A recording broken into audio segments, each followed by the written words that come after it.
Ja, jeg kommer som sagt fra Senter for e-helse, et av Universitetet i Agders prioriterte forskningssenter. Et tverrfaglig orientert forskningsmiljø som gjør praksisnær og brukerorientert forskning. Nå skal jeg ikke dra gjennom hele strategien vår, bare si at det er et viktig område for oss, dette med brukermedvirkning i teknologiutvikling. Hvordan får man til å høre brukernes stemme og ta dem med i samskapingsprosesser? Og også spesielt fokus på marginaliserte grupper. Så jeg hadde lyst til å reklamere litt for 2 prosjekter som har et inkluderingsfokus, og som har noen åpne arrangementer i ukene etter påske. Det ene er Innarbeid, et innovasjonsprosjekt som er ledet av Elin Tygesen, som ser på hvordan kan man bruke digital teknologi til støtte overgangen fra skole til arbeidsliv for personer med utviklingshemming. Hvis det blir med 6. mai på sluttkonferansen der, så får du høre om 4 ulike digitale innovasjoner som støtter dette. Det andre er I2I, From Isolation to Inclusion, ledet av Ragnhild McQueen-Leifsen. Det er et EU-prosjekt, Interreg, Nordsjøregionen, 7 land der som jobber sammen om å minke sosial ensomhet og finne løsninger hvordan digital teknologi kan støtte det. Der er det en midtkonferanse 12. mai. Begge disse er åpne, og jeg håper lenkene kan deles i chatten, så er dere hjertelig velkomne til å delta der. Disse 2 prosjektene de har fokus på å bruke teknologi til å øke inkluderingen, men i dag er jo temaet det motsatte, at digital teknologi kan skape utenforskap. Og det har fått økende oppmerksomhet etter hvert som flere og flere tjenester blir digitale. Og vi så jo også det under pandemien. Den var en vekker både for at vi forstod potensialet i det digitale og behovet for det, men også at konsekvensen av utenforskap ble tydeligere. Hvor stort er problemet? Det var en del oppmerksomhet i fjor vår om en rapport som kom fra Kompetanse Norge. De sa at 600 000 nordmenn står i fare for å falle utenfor det digitale samfunnet. Her er en figur fra den rapporten, og på øverste linje ser vi at 3% bruker ikke digital teknologi, 11% er brukere med svake digitale ferdigheter. Og disse 3 pluss 11% er de 600 000 nordmennene. På linjene lenger ned så er det brutt opp på alderskategorier. Og dere ser det blant de eldste at både ikke-brukere og brukere med svake digitale ferdigheter er størst. Du har også, det de brukte som uttrykk var vel de som står utenfor arbeidslivet. Personer med rus- og psykiatriutfordringer, funksjonshemminger, flyktninger og innvandrere med språkproblemer er også blant de med representert med utenforskap. Så denne rapporten var kunnskapsgrunnlag til en nasjonal strategi som kom i september i fjor, Digital hele livet. Der ønsker regjeringen presentere sin politikk for å minske utenforskap. Og den er fokusert på å øke kompetansen hos befolkningen. Denne prosentandelen, 14% som er utenfor, har gått nedover. Det var 24% i 2010, så den minker. Det er ingen tvil om at befolkningen har økt digital kompetanse. Men så er det også sånn at kravene har økt. Denne figuren synes jeg er litt nyttig til å forstå hvor sammensatt dette problemet er. Den er hentet fra denne strategien, så dere finner den eventuelt der. Hvis vi begynner nederst i pyramiden, så trenger vi jo nettilgang. Det å være koblet på, og veldig mange, de fleste har nettilgang, men nå er det bredbåndstilgang som kreves ofte, og der er det 500 000 nordmenn som ikke har bredbånd hjemme.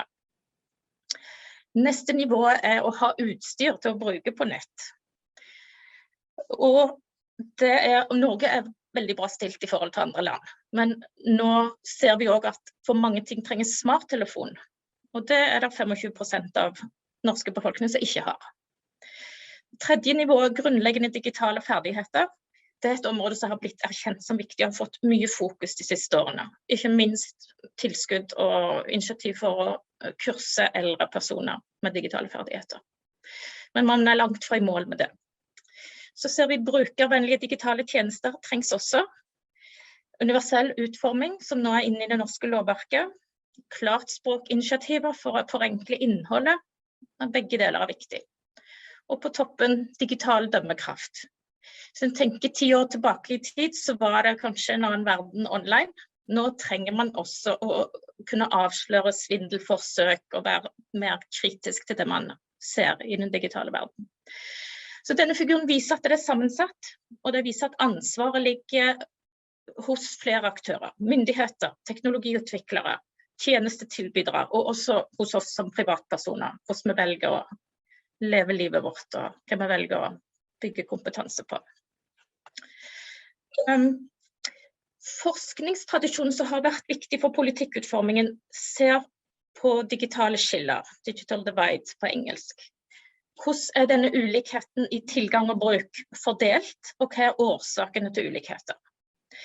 Det er noen problemer med begrepet digitale skiller, og i dag så snakker man nok mer om digitale ulikheter, og ser sammenhengen mellom sosiale ulikheter, og om de reproduseres digitalt. Det gjør de dessverre ofte. Denne forskningstradisjonen er ofte et makrofokus, og jeg tenker også, en av tingene, vårt arbeid er ikke innenfor den, og en av de tingene vi tenker må endres, er at her tar man det gjerne litt for gitt at målet er å bli digital, alle skal bli digitale. Og det tror jeg vi skal være litt oppmerksom på det. Språket vårt og tenkingen vårt om dette. Skal vi normalisere det digitalt kompetente mennesket? Skal vi stille opp det som ideal? For da skaper vi utenforskap, hvis det skal bli normalen. Og nå denne figuren har dere kanskje sett på sosiale medier, og sånn. Den er kanskje litt tabloid å ta fram her, men bare en påminnelse om at det naturlige menneskelivet er ikke bare digitalt. Så i et pågående forskningsprosjekt så tar vi et annet utgangspunkt. SOS-prosjektet kaller vi det. Et nordisk samarbeidsprosjekt med Universitetet i Göteborg, IT-universitetet i København og Digitaliseringsstyrelsen i Danmark. Der ønsker vi å se på de delvis digitale innbyggerne. Det er et viktig fokus, og dere ser denne stakkars figuren som må håndtere en masse digitale tjenester. Det er selvbetjeningsløsninger vi ser på offentlige tjenester. Og så er det en som plukker opp bitene, og der ser begrepet informal welfare work. Det usynlige arbeidet som må til for at velferdsstaten skal fungere med digitale tjenester. Det er hovedfokus her. Og vi ønsker å gå ut og gjøre empiriske studier av brukere som strever, og se på hva situasjoner er det de strever i, hva barrierer møter de, og hva ressurser har de til å håndtere det, og disse hjelperne hvis de er tilgjengelige. Så Barbara fra IT-universitetet i København ser på sosiale tjenester og jobbsøkere konkret. Og i Danmark har de noe som heter borgerservice for bibliotekene, så den type formell hjelperrolle finnes.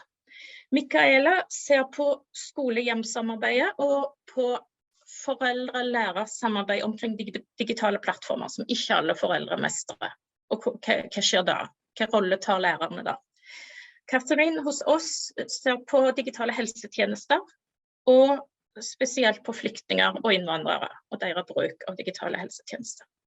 Så de er på en måte underveis, og vi har ikke resultatene ennå. Men en ting med det prosjektet som er viktig for oss, er å få belyst rollen til de hjelperne. Og denne rapporten finnes online, Nels Edwin har gjort den, om denne hjelperrollen. Det som i dag er litt usynlig og litt uformelt, ønsker vi å løfte fram, belyse hvem er de, hva ligger det i å ha denne rollen, arbeidsbyrde, kostnad og risiko, for det er jo problematisk. Både at man får innsyn i mer enn man kanskje ønsker, og det å agere på andres vegne i sin netthandel eller offentlige tjenester, det er noe problematisk ved det. Noen hjelpere går så langt at de blander inn egen økonomi, til at man får støtte inn på egen bankkonto, gjøre uttak og gi kontanter til de som ikke klarer å håndtere bank-ID og kort. Og man gjør seg sårbar da for anklager om tyveri og svindel, og der skjer jo tyveri og svindel. Så det er problematisk at dette er så lite sett og erkjent og støttet. Så det ønsker vi å se. Kan man designe grensesnitt, løsninger og roller for å støtte det bedre? Kan man dokumentere hjelpen? Kan man få opplæring og kompetanseheving av disse usynlige hjelperne? Og dette er bare 2 klipp fra sosiale medier, fra NSC, tror jeg, hvor man bruker begreper, eller man etterspør digital verge, digitale hjemmehjelpere, og folk ønsker også å kunne bruke brukerstyrt personlig assistent til den type oppgaver. Det er det ikke lagt til rette for i dag, men det er et av de konkrete områdene vi foreslår å jobbe med i prosjektet. Så det er en komponent i å gjøre tjenestene mer tilgjengelig. Og så skal Kristine Kristins vite om andre måter å gjøre det på. Så da sier jeg takk for oppmerksomheten.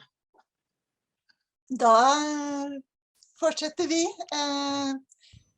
Mitt navn er Kristin Fuglerud. Jeg er da faglig leder ved digital inkludering ved Norsk Regnesentral og førsteamanuensis 2 ved Senter for helseteknologi ved Universitetet i Sørøst-Norge. Jeg heter Kristin Kjære, og jeg er rådgiver på interessepolitisk avdeling i Blindeforbundet, og vi har gleden av å ha et utstrakt samarbeid med Norsk Regnesentral i forskjellige prosjekter som støttes av Helsedirektoratet og Bufdir blant annet. Og vi skal snakke om digitale helsetjenester for alle i lys av noen prosjekter som vi har hatt som handler om digital inkludering av synshemmede. Og jeg vil si at mange av disse erfaringene tror jeg nok er overførbare til mange andre grupper også. Men aller først tenkte jeg å si litt om vanlige barrierer i e-helseløsninger, både nettløsninger, apper og andre løsninger. Og vi har sett at empiriske studier viser manglende fokus på brukskvalitet, og kanskje spesielt på digital inkludering eller på tilgjengelighet og universell utforming. Og det kan gi seg utslag for eksempel i at det er vanskelig eller umulig å oppfatte det som står i løsningen, altså informasjonen. Det kan være vanskelig eller umulig å betjene løsningen, for eksempel bla fra side til side eller finne frem i menyer. Det kan være vanskelig språk, ukjente ikoner, og spesielt for de som da som er avhengig av hjelpeteknologi for å kunne bruke vanlige løsninger, så kan det være mangel på kompatibilitet. Og alle disse tingene er lovpålagt egentlig, for at det inngår i forskrift om universell utforming av IKT. Så når det mangler disse tingene, så følger det ikke forskriften. Og generelt så pekes det på at disse løsningene kan være tungvinte, frustrerende, komplekse, utfordrende og tidkrevende. Og det kan vel mange ha kjent igjen nå og da. Men i tillegg til det så er det en barriere hvis du ikke har nok digitale ferdigheter. Og for den eldre generasjonen så har de jo ikke vokst opp med dette, og hvis du ikke da har for eksempel lært gjennom et arbeidsliv, så er det vanskelig å henge med. Og det kan være også manglende støtte etter opplæring. Ting endrer seg fort, det kommer oppdateringer, nye funksjonaliteter og så videre, så mange trenger støtte i etterkant av opplæring også. Noe av utgangspunktet for de prosjektene vi refererer til i denne presentasjonen var at det kom en studie som viste at synshemmede er vesentlig mer ensomme enn resten av befolkningen. 50% av synshemmede var ensomme, fant man, og det var over alle grupper da, alle aldersgrupper. Og vi vet jo at ensomhet er knyttet til livskvalitet og helse, og en måte å motvirke det på kan være da å forbedre muligheten for sosial deltakelse, tilgang til informasjon, det har vi sett i pandemien, og kommunikasjon da. En annen studie viser at det å oppleve mestring faktisk er en faktor for å motvirke ensomhet, og teknologi kan gi mange muligheter for å oppleve mestring. Og kanskje særlig for de som for eksempel har mistet fysiske eller sensoriske funksjoner. Bakgrunnen for dagens webinar er jo at flere og flere helsetjenester ytes ved bruk av digital teknologi, både ved sykehuset og ved kommunene. Og noen ganger så trenger vi å rykke tilbake til start og stille spørsmål vi nesten har glemt å stille. Og det kan være fordi svaret er så opplagt, eller at spørsmålet er så fremmed. Og for oss i Blindeforbundet så kom spørsmålet, kan synshemmede bruke smart teknologi? Opp som et sånt spørsmål. Det var en film med en ung gutt som trengte krisehjelp for å knyte slipset sitt fint til 17. mai. Og i chatten for den filmvisningen så ble det krydret med spørsmål som vi i Blindeforbundet har tatt for gitt. Men hvordan klarte den blinde å lese tekstmeldingen? Hvordan klarte den blinde mannen å lese meldingen? Hvordan kunne han se meldingen når han blind? Litt rart at den blinde naboen kunne lese SMS fra gutten og kunne svare på det. Flere sånne spørsmål kom nedover i chatten. Jeg seende, og jeg bruker smarttelefonen med å se på skjermen og trykke på skjermen. Og noen ganger så trykker jeg på en app, og noen ganger så trykker jeg på bokstaver, og tidligere så leser jeg også inn beskjeder. Men jeg trenger å se på skjermen for å kunne bruke den. Men det ikke nødvendig å se på en mobilskjerm for å bruke smartteknologi. Så svaret på spørsmålet vårt, kan synshemmede bruke smartteknologi, et ruvende ja. Ikke bare smartteknologi mulig å bruke uten syn, det i tillegg et utrolig nyttig hjelpemiddel. Tekst ikke lenger utilgjengelig som skrift på et papir. Dagens teknologi kan gi deg teksten i forskjellige former. Og det finnes utallige apper som kan gjøre hverdagen enklere for synshemmede, i tillegg til nytten som alle vi kjenner til. Men det krever at nettløsningen nyttiggjør seg muligheten. Mobilen har de nødvendige innstillingene, men appen må kodes og programmeres riktig. FNs rettigheter for mennesker med nedsatt funksjonsevne krever et likestilt samfunn i Norge. Likestillings- og diskrimineringsloven med tilhørende forskrift om universell utforming av IKT-løsninger stiller tydelige krav til at nettløsningene må være universelt utformet. Og som tilsynet for universell utforming sier, det bra for alle og nødvendig for noen. For vårt tema i dag så dette viktig. Skal synshemmede like nytte av dagens digitale helsetjenester som andre, så må disse tjenestene være i tråd med lovverket og ha fokus på universell utforming gjennom hele utviklingsprosessen, og også når løsningene skal oppdateres. Og like viktig så det at de som bruker teknologien, bruker løsningene, at de har digitale ferdigheter, sånn som Margunn har snakket om. Det digitale utenforskapet må vi få redusert. Og det alt for mange i dag, også blant synshemmede, som opplever dette digitale utenforskapet. For synshemmede som bruker mobil og nettbrett PC-er på en ikke-visuell måte, så det superviktig at de som gir dem opplæring i digitale ferdigheter selv forstår hvordan teknologien kan brukes uten syn. Unnskyld. Skal eldre bo hjemme lenge og støttes med velferdsteknologi, så krever det digitale ferdigheter, og det krever opplæring. Og det krever at man får opplæring tidlig, ikke når man blitt syn og avhengig av teknologien, men at man får opplæringen så tidlig som mulig. Og opplæringsloven sier at kommunene må gi opplæring i digitale ferdigheter til alle, også de som bruker teknologi uten syn. Og vi vet dessverre at alt for mange kommuner i dag ikke gir opplæring til eldre med nedsatt syn. Og det kanskje fordi spørsmålet innledningsvis, kan synshemmede bruke smartteknologi, for fremmed til at de har stilt seg spørsmålet. Og også da at de ikke har tenkt på oppfølgingsspørsmålet, som enda viktigere. Og det hvordan skal vi sikre at synshemmede får opplæring i digitale ferdigheter, og hvordan skal kommunen legge til rette for det? Nå skal vi vise en liten del av en liten film om Randi og hennes gode venn, smarttelefonen. Takk. Jeg har fått meg en ny hjelper. Jeg har ikke nok hatt den i 7-8 år, men det en veldig trofast venn, og der har jeg fått masse sosial kontakt. Og den vil jeg aldri kvitte meg med. Tid i dag til å nyte egentid. Slik blir du både litt... Hun sveiper mellom ulike apper på telefonen. Lek på min adresse. Jeg prøver å bevege det for å sjekke posten min da. Europa.gv. Jeg henter meldinger, bruker den på Spotify. Jeg bruker mange sportsapper, fordi at jeg liker å trimme. Ja, så det var bare en liten sånn innsyn i hvordan synshemmede kan bruke smartteknologi.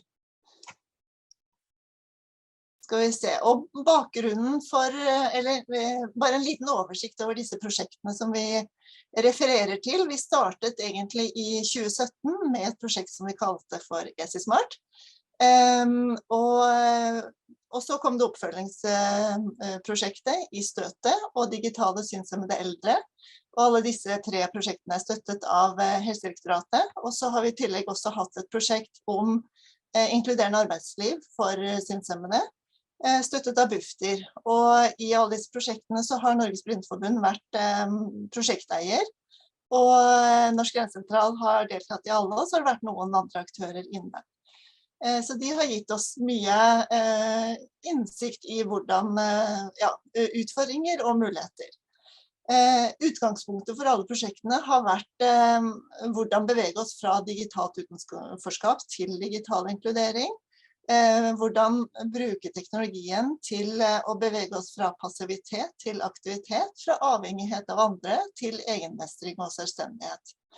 Og fra en av workshopene våre så hadde jeg lyst til å dra frem dette sitatet. Det var da en kvinne, 75 år, som har mistet synet i godt voksen alder.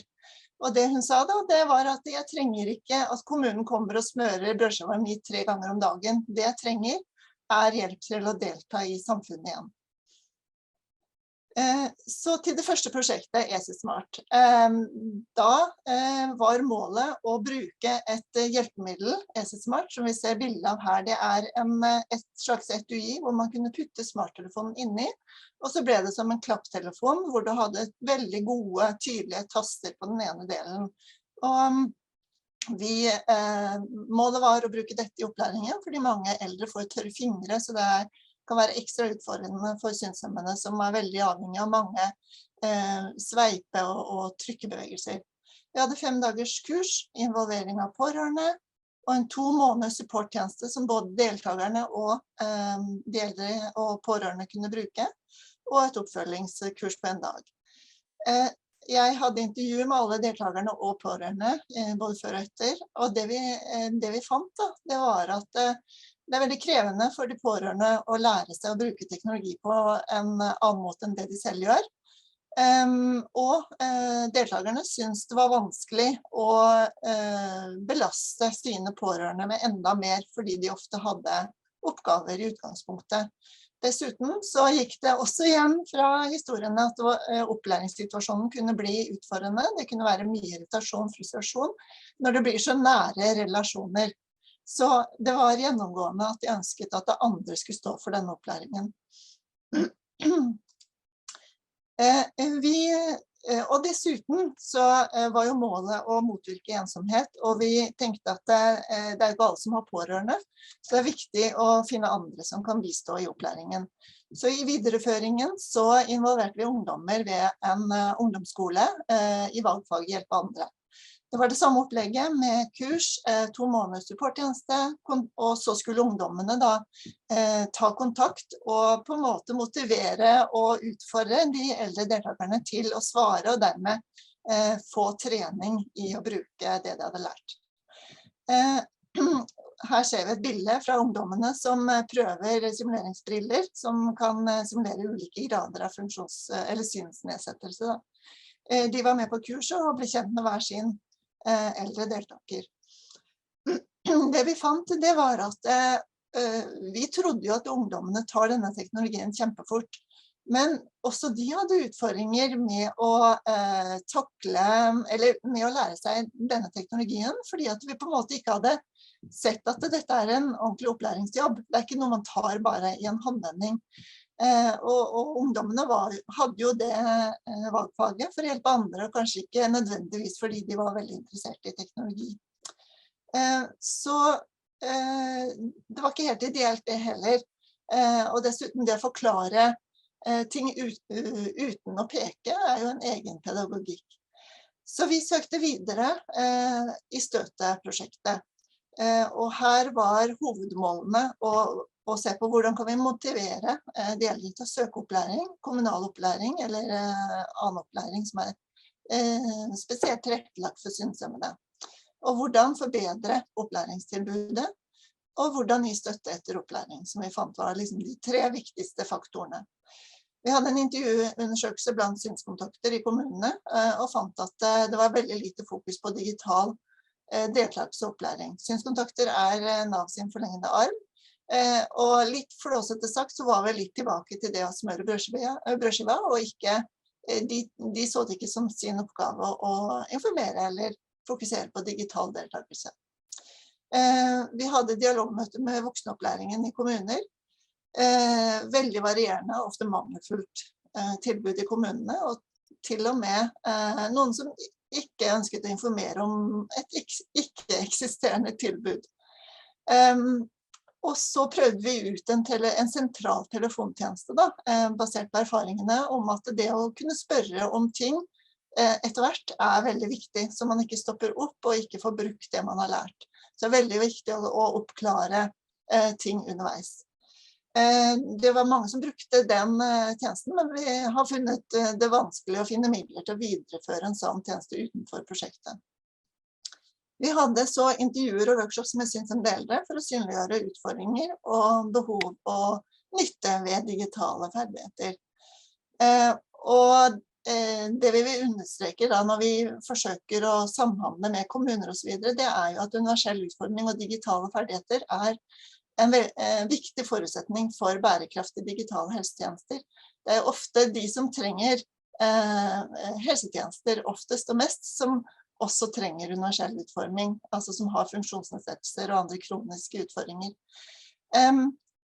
Derfor det behov for bevisstgjøring da, om universell utforming, både blant de som tjenesteeiere, som ansvarlige for at det universelt utformet, og leverandører, som kanskje sier at de leverer universell utforming uten egentlig å gjøre det. Så det jo utvikling av digitale ferdigheter så tidlig som mulig, sånn at man faktisk kan dette når man trenger å få helsetjenester, digitale helsetjenester og velferdsteknologi. Og motivasjon for den enkelte som var inne på, det jo individuelt, men pandemien har jo virkelig vist og kanskje gitt en økt motivasjon egentlig for muligheten til digitale helsetjenester. Så helsepersonell sentrale her i å opplyse om mulighetene til de personene med funksjonsnedsettelser. Og de kan jo informere om tjenestene man har på Helse Norge nå, og hvilke egenmestringsapper og så videre som finnes der for eksempel, og ellers. Så jeg hadde et intervju ganske tidlig i prosjektet med en blind dame på 80 år, som nylig hadde fått seg smarttelefon. Motivasjonen hennes, det var nyheten om en universelt utformet app. Hun hadde en veldig uregjerlig diabetes, og hun hadde behov for hjelp til å få lese opp blodsukkerverdier mange ganger i døgnet, og måtte vekke ektemannen om natten og så videre. Og da jeg snakket med henne, så hadde hun brukt denne løsningen, ikke så veldig lenge, et par måneder tror jeg. Hun kunne gå på kafébesøk alene, hun kunne ha fullstendig kontroll på blodsukkeret. Hun sa at hun følte seg mye tryggere også om natten, og hun sa at både hun og mannen hadde fått seg et helt nytt liv, faktisk. Så i dette prosjektet i Støtte så har vi utviklet personhistorier basert på tjenestedesignmetodikken personas og kundereiser. Selvfølgelig tilpasset deltakere uten syn, da, så ikke noen gule lapper og plansjer på veggen. Og vi har da, her eksempler på 2 av historiene, det Liv. 10% synsrest, hun kommer da ut av passivitet og ensomhet gjennom opplæring i bruk av smarttelefon. Og så har du Edith, som basert på historien om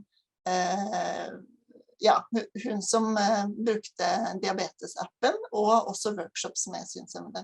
Så i det videre arbeidet så ønsker vi å utforske bruken av disse personhistoriene, for vi tror at historiene kan gi en vekker og forklare veldig mye av både utfordringene og mulighetene.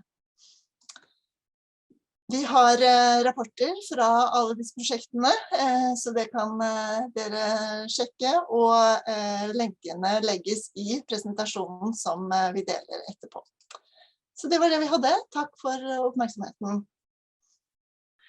Men da til slutt tenkte jeg å høre om dere har noe, hva liksom det viktigste budskapet vi skal ta med oss videre i arbeidet i helsetjenesten og andre områder vi jobber med personer med ulike funksjoner. Hva tenker dere rundt det? Ja, i hvert fall budskapet som jeg gjerne ville få fram, det at skal du ha full uttelling av digitale helsetjenester og bærekraftige digitale helsetjenester, så må de være universelt utformet sånn at de når også de gruppene som har særlig ekstra behov for helsetjenester. Da. Det jo da man får full uttelling av investeringen i disse tjenestene. Og at universell utforming ikke nok. Det krever også at de som bruker teknologien får den opplæringen som trengs for å bli digitale borgere, og at for noen så krever det at man da har den teknologikompetansen i tillegg til pedagogisk kompetanse for å kunne gi den opplæringen. Og det må skje så fort som mulig, fordi skal man ha nytte av helseteknologi spesielt, så må man ha lært det før man trenger teknologien. Og her har kommunene et særlig ansvar. Og så må de samtidig også huske på, som argument på, de ikke-digitale borgerne. Det må være løsninger. Vi kan ikke kreve at alle kan det digitale. Takk. Jeg vil trekke frem at digitalt utenforskap det ikke et naturfenomen, det et skapt problem. Det våre valg som produserer dette. Og det kan være politikere, det kan være teknologidesignere som ikke tenker seg godt nok om. Det kan være hvordan vi som privatpersoner gjør valg. Det kan være tjenesteytingen, altså hvordan velger man å tilby tjenesten og gjennomføre det. Så det ligger et ansvar på oss alle.